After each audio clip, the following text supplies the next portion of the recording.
প্রধানমন্ত্রী শেখ হাসিনার সঙ্গে সাক্ষাৎ করে পারস্পরিক স্বার্থ সংশ্লিষ্ট বিষয় নিয়ে আলোচনা করেছেন ভারতের পররাষ্ট্রমন্ত্রী ডক্টর এস জয়শঙ্কর। শুক্রবার সন্ধ্যায় ভারতের রাজধানী দিল্লির হোটেল তাজ প্যালেসে এই বৈঠক অনুষ্ঠিত হয়। প্রধানমন্ত্রী শেখ হাসিনার নয়াদিল্লিতে পৌঁছানোর পর ভারতের পররাষ্ট্র মন্ত্রণালয়ের মুখপাত্র রণধীর জয়সওয়াল বলেন, বাংলাদেশ ভারতের গুরুত্বপূর্ণ অংশীদার ও বিশ্বস্ত প্রতিবেশী। এই সফর দ্বিপক্ষীয় অংশীদারিত্বকে আরও জোরদার করবে। প্রধানমন্ত্রীর বেসরকারি শিল্প ও বিনিয়োগ উপদেষ্টা সালমান এফ রহমান এবং পররাষ্ট্র সচিব মাসুদ বিন মোমেন এ সময় উপস্থিত ছিলেন।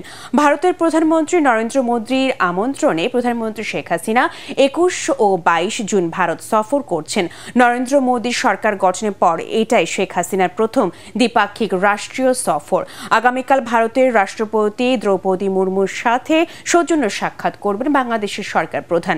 পরে দুদেশের প্রধানমন্ত্রীর মধ্যে অনুষ্ঠিত হবে শীর্ষ বৈঠক। এই বৈঠকের মধ্য দিয়ে বাংলাদেশ ও ভারতের মধ্যে কয়েকটি চুক্তি ও সমঝোতা স্মারক সই হওয়ার কথা রয়েছে। শনিবার ভারতের প্রধানমন্ত্রী নরেন্দ্র মোদীর দেয়া মধ্যাহ্ন ভোজে যোগ দেবেন প্রধানমন্ত্রী শেখ হাসিনা।